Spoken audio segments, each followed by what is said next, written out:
एक देश जिसके प्लेयर्स को अपनी जान बचाने के लिए अपना खुद का देश छोड़कर भागना पड़ा हो, जहां टूर कर रहे खिलाड़ियों को उनके कमरे से बाहर ना निकलने की एडवाइस दी जाती थी, जिसकी रेशियल पॉलिटिक्स और गवर्नमेंट के इंटरफेरेंस से तंग आकर आईसीसी तक ने उन्हें बैन कर दिया। एक देश जिसके कप्तान ने कहा कि अगर कुछ नहीं किया गया तो इस देश में क्रिकेट एक साल के अंदर खत्म हो जाएगा। आखिर किसने इस देश की ये हालत कर दी और कैसे एक प्रॉमिसिंग क्रिकेट कंट्री की हत्या कर दी गई। मर्फीज लॉ, एक कहावत जिसका मतलब है कि जो भी गलत हो सकता है वो गलत होकर ही रहेगा। कुछ वैसा ही देखने को मिला चेवरन्स के साथ। एक समय पर वर्ल्ड बीटर्स कहलाए जाने वाली जिम्बाब्वे की टीम 2024 के 20 टीम वाले वर्ल्ड कप में भी क्वालिफाई नहीं कर पाई। जिम्बाब्वे जिसे खेलने से पहले खुद सचिन तेंदुलकर जैसे प्लेयर डरा करते थे, उस टीम के खिलाड़ी आज स्पॉन्सरशिप की गुहार सोशल मीडिया पर लगा रहे हैं।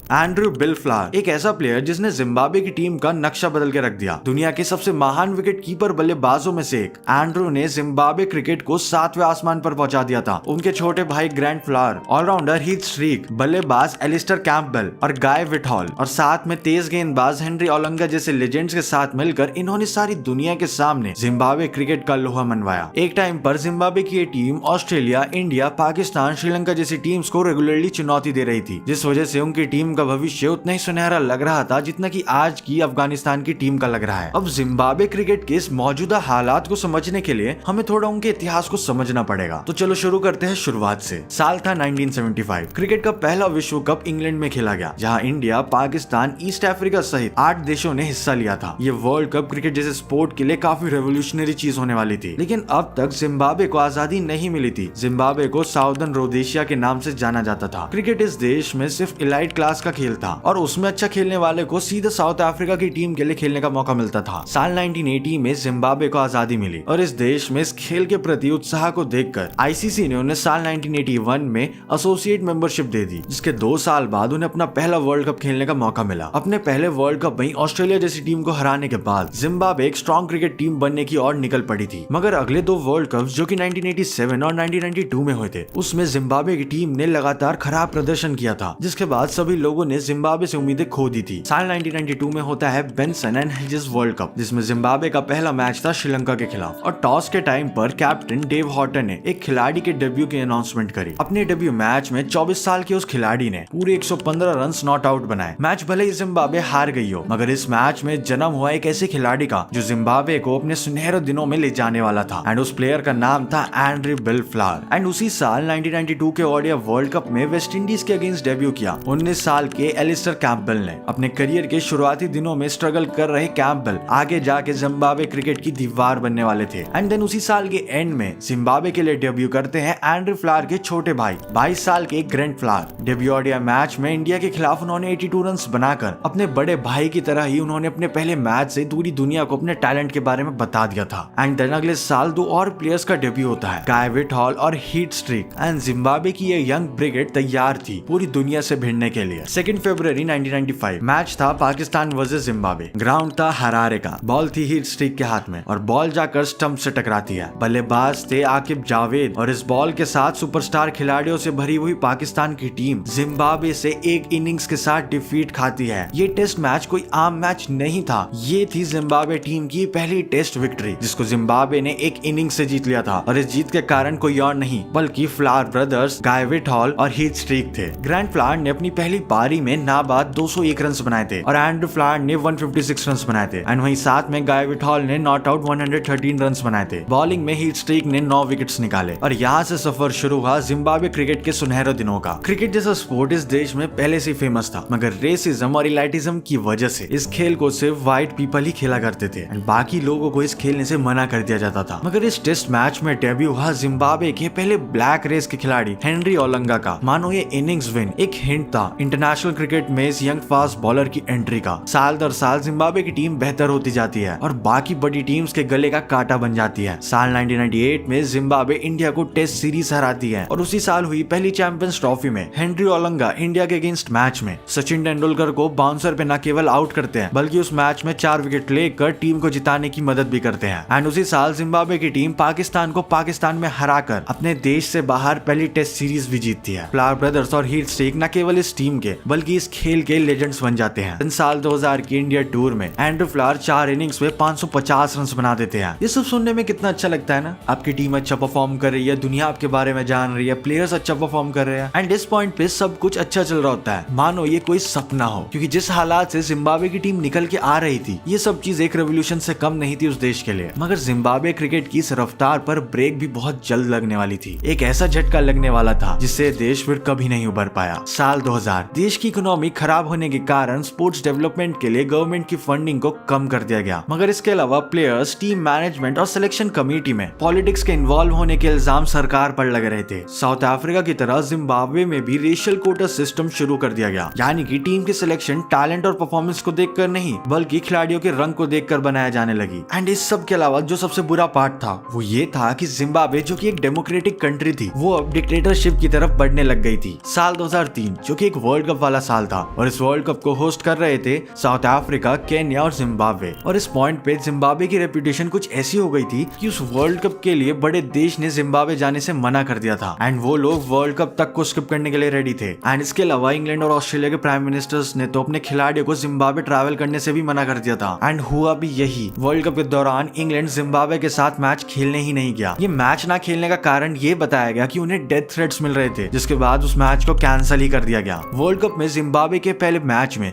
जिम्बाब्वे के 2 खिलाड़ी एंडी फ्लावर और हेनरी ओलंगा ने ब्लैक आर्म बैंड्स पहने थे, जो कि जिम्बाब्वे में डेमोक्रेसी की हत्या को सिंबलाइज कर रहा था। पॉलिटिकल टेंशंस की वजह से दोनों खिलाड़ियों ने मैच के बाद रिटायरमेंट की घोषणा कर दी थी और दोनों को देश छोड़कर भागना पड़ा था। एंड ब्लैक रेस की होने की वजह से हेनरी ओलंगा को तो गवर्नमेंट ने जिम्बाब्वे की नागरिकता से भी हटा दिया था। ये सब सुनने में कितना ज्यादा शॉकिंग लगता है। 2 प्लेयर्स जो कि टीम को आगे बढ़ा रहे थे, उन्हें अपना स्टैंड लेने की वजह से ऐसा करने पर मजबूर किया गया। ये सब बताता है कि उस देश की हालत कितनी बुरी हो चुकी थी। साल 2004 में टीम के कप्तान हीथ स्ट्रीक टीम की कुछ शिकायतें लेकर जिम्बाब्वे क्रिकेट यूनियन के पास जाते हैं। जवाब में उन्हें कैप्टनसी से हटा दिया जाता है, जिसके बाद 15 और सीनियर प्लेयर्स रिजाइन कर देते हैं एंड उन सभी का कॉन्ट्रैक्ट भी कैंसिल हो जाता है। स्ट्रीक की जगह कैप्टन बनाया जाता है टैलेंटेड मगर काफी यंग खिलाड़ी टाटेंडर टाबू को। एंड जो अगली टेस्ट सीरीज होती है उसमें लगभग पूरी रेशियल कोटा से बनी टीम खेलती है एंड ये सीरीज होने वाली थी श्रीलंका के अगेंस्ट। वो टीम श्रीलंका से काफी बुरी तरीके से हार जाती है। आईसीसी 1 साल के लिए जिम्बाब्वे को टेस्ट क्रिकेट से बैन भी कर देती है। जिम्बाब्वे की डोमेस्टिक क्रिकेट भी बर्बाद हो चुकी थी। उनकी डोमेस्टिक टूर्नामेंट लोगन कप में सिर्फ 4 टीमों ने हिस्सा लिया। टूर्नामेंट का स्टैंडर्ड इतना बुरा हो गया था कि लोगों ने इसे फर्स्ट क्लास क्रिकेट मानने से बिल्कुल इनकार कर दिया था। अगले साल जिम्बाब्वे का साउथ अफ्रीका दौरा हुआ। 2 टेस्ट और 3 ओडीआई की सीरीज में जिम्बाब्वे बहुत बुरी तरीके से हार जाती है एंड उसी साल न्यूजीलैंड ने जिम्बाब्वे का दौरा किया और एक तरफा जिम्बाब्वे को हरा दिया। मगर उसके बाद देश में चल रही डिक्टेटरशिप के कारण न्यूजीलैंड की सरकार ने जिम्बाब्वे का न्यूजीलैंड दौरा रद्द कर दिया एंड इसी सीरीज के दौरान जिम्बाब्वे के कोच फिल सिमंस को हटा दिया गया, जिसकी वजह से हीथ स्ट्रीक और एंडी ब्लिगनॉट जैसे खिलाड़ियों ने रिटायरमेंट अनाउंस कर दिया। And to make all these things worse, उसी साल जिम्बाब्वे के कैप्टन ताबू ने ये कहते हुए इस्तीफा दे दिया कि अगर कुछ नहीं बदला गया तो अगले 1 साल में इस देश में क्रिकेट की मौत हो जाएगी। उस साल उनका डोमेस्टिक टूर्नामेंट लोगन कप भी कैंसिल कर दिया गया और एंड्रू फ्लावर की कप्तानी में बनी जिम्बाब्वे क्रिकेट की नींव पूरी तरह से तबाह हो गई। साल 2006 में जिम्बाब्वे के डिक्टेटर रॉबर्ट मुगाबे जिम्बाब्वे की क्रिकेट बोर्ड को बंद करके एक इंटरिम कमेटी बनाते हैं, जिसके बाद और 1 साल के लिए उन्हें टेस्ट क्रिकेट खेलने से डिसअलाउ कर दिया जाता है। उस साल जिम्बाब्वे बस कुछ ओडीआई सीरीज खेलती है, जिसमें वो बांग्लादेश से सीरीज 3-2 से जीतती है, मगर केन्या से 2 मैच हार जाती है और फिर वेस्ट इंडीज से 5-0 से व्हाइट वॉश हो जाती है। 2007 में डिक्टेटर रॉबर्ट मुगाबे ने इस देश की इकोनॉमी की ऐसी बैंड बजाई थी कि ये पूरा देश हाइपर इन्फ्लेशन से जूझ रहा था और उस देश की महंगाई 250 मिलियन % से बढ़ गई थी। और इतनी खतरनाक महंगाई से बचने के लिए सरकार बड़े से बड़े नोट प्रिंट करने लग रही थी, जिससे महंगाई और ज्यादा बढ़ती चली गई। ये है एक 100 ट्रिलियन जिम्बाब्वियन डॉलर का नोट, जिससे एक टाइम पर शायद किसी के एक वक्त का खाना भी ना आ पाए। साल 2009 में जिम्बाब्वे डॉलर करेंसी को ही बंद कर दिया और कुछ नई रीजनल करेंसीज को इंट्रोड्यूस करवाया गया। देन साल 2013 में जिम्बाब्वे के खिलाड़ी और बोर्ड के बीच कुछ सैलरी को लेकर विवाद हुआ। प्लेयर्स को मिल रही पेमेंट से वो बिल्कुल भी खुश नहीं थे। प्रोटेस्ट और स्ट्राइक्स पर उतरने को तैयार जिम्बाब्वे के प्लेयर्स को उनके बोर्ड द्वारा नेगोशिएट करने के लिए मनाया गया, लेकिन डोमेस्टिक खिलाड़ियों के स्ट्राइक पर उतरने पर देश के 1 डे